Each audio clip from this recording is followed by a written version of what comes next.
Hello everyone, my name is Dr. Vasamin. I'm CEO of Upscale Valley, an Amazon advertising agency. So in today's video, we are going to discuss about market segmentation in the product research phase. We usually find around two types of products on the Amazon platform. The first type of product is something which shows similar design or kind of the same stuff throughout the main page or throughout on the search result. For example, I'm searching here yoga mat and you're going to see the same yoga mat all over the page. Now, definitely the colors can be different, or maybe the cushion density or any such kind of stuff can be different, but eventually it is the design can also be different, but eventually it is the yoga mat. This is what you're going to see all over the page.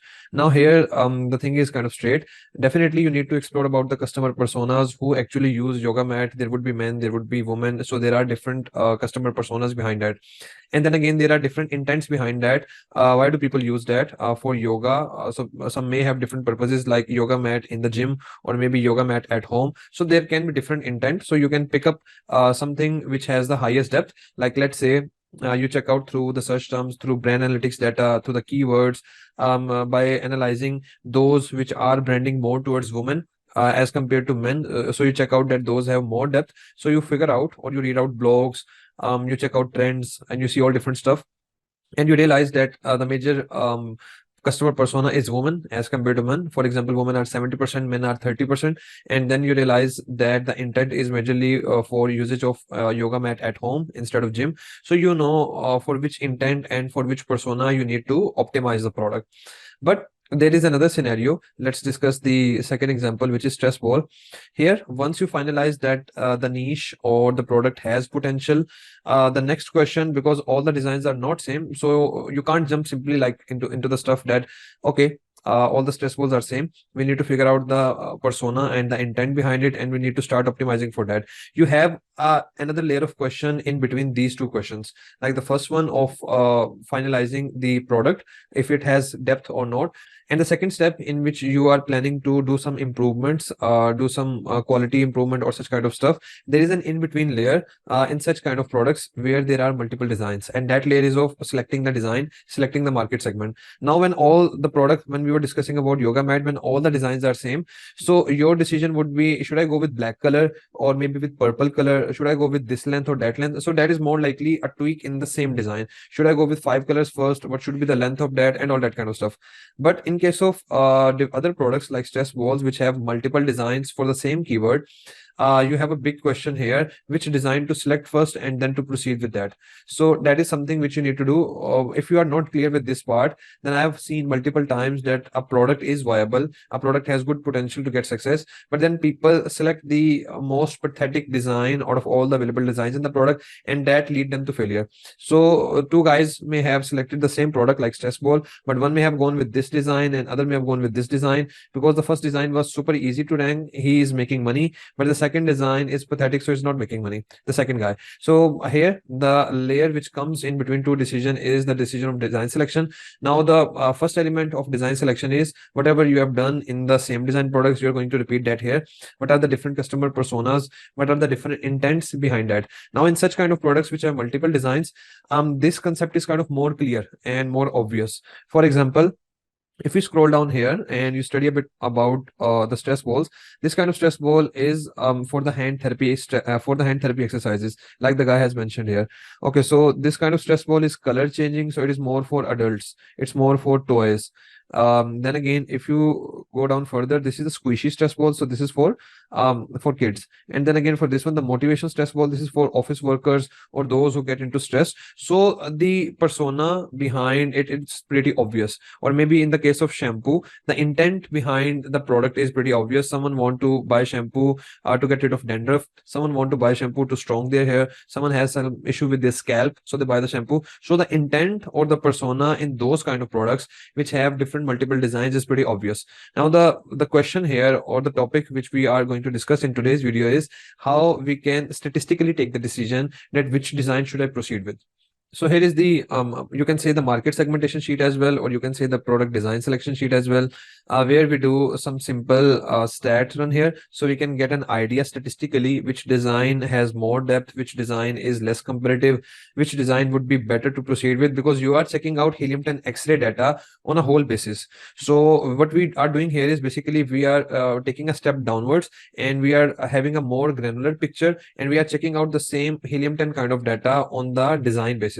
Like for example, we are separating the essence based upon their designs, and then we are separating how many essence belong to design 1, then design 2, then design 3, and then what are the revenues of those essence, what are the reviews of those essence, what are the ratings, etc. So we can get an idea how many sellers are there. Are there some sellers with less reviews which are making money in this niche? Does this niche have brand dominancy? Maybe you don't find brand dominancy at the macro level when you are checking out X-ray or the product level, but when you take the decision to go with the design 1, maybe then you figure out then 50 or 60% revenue of design 1 is being captured by one brand. Now that was not obvious when we were checking out the data on 4 designs combined, or maybe 10 designs combined, and when you are checking out that data on one design basis, then that factor is pretty obvious. Then again, there may be some designs which only have 3 or 4 sellers, like you can see here the design number 3, which only have around 4 sellers, so the depth is very low here. So there can be such kind of things. What we do here is we break down the helium 10 X-ray data on the design level. Now I'm not taking into factor all of the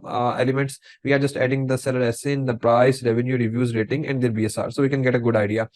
So let me explain this sheet after sharing this information with you. So here is the total revenue from helium 10, and then the total revenue is around 1.1 million, and we have 4 or 5 designs here. So you can see I have tried to hide down some details because this is the data of one of the actual product which we are doing.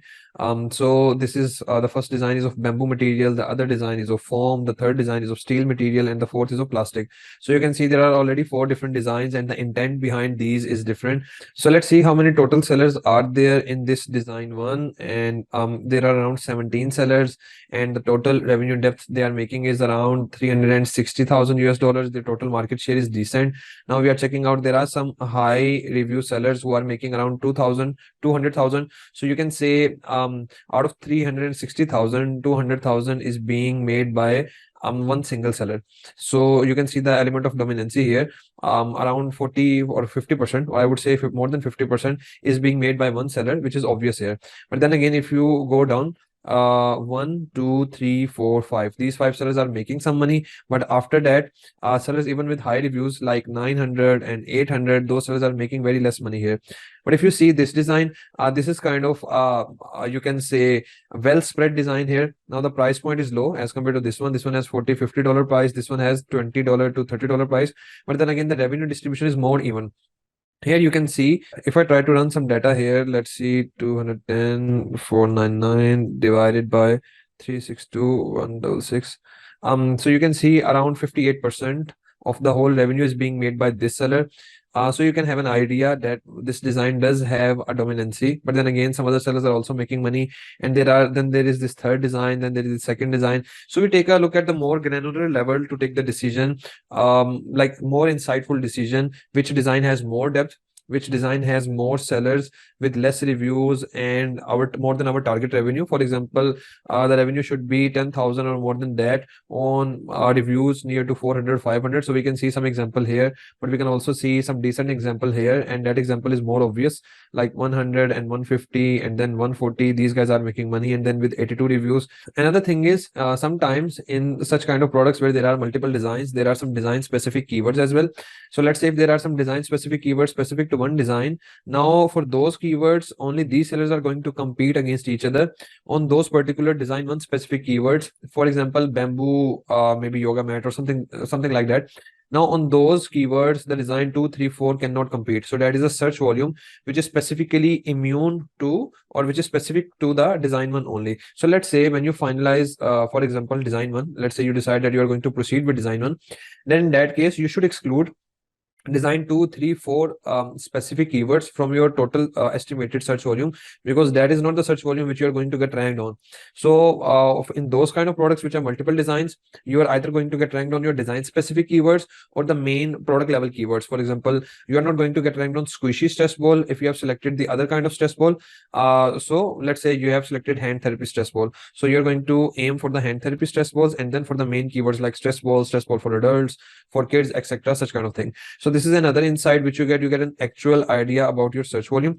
Then again, we also distribute the market share of each design, that this design has 32% market share, this design has 11%, this design has 5%. Then we go further and check out the attributes, the FBFE data. If we find any gap in playing with the dimension of any design, and we can play with the FBFE. For example, we see any gap here in, maybe let's say in the dimensions of design 2, and we see that we have potential in saving $1 or $2 or $1 or $2 maybe on the FBFE. Then we check out the average price, and we keep in mind about the PPC. Like we tend to fall more for the higher price design variations. Then we check out the designs. The average rating of each design is one design having more than 4.5 rating, and maybe other design is having less than 4 rating. So we check out their positive reviews as well and negative reviews as well. And then on basis of that, we take a decision on which design we want to proceed first. Then we do all the product development or all that practice for that particular design. So once we get ranked and stable on that particular design, we can always go for the second best option, third best option, and we can always jump into all 4 designs or maybe all available designs to give a good range to our customer persona, to give a good range to the brand. But still, this is something which people usually neglect. So you need to have a more data-based, more statistic-based decision for selecting the design, so you can have better insight. If you want this sheet, I'm going to share the link of the sample sheet below in the video description, so you can check out that, and hopefully you will find that helpful. Thank you so much. Do like and share the video and subscribe the channel.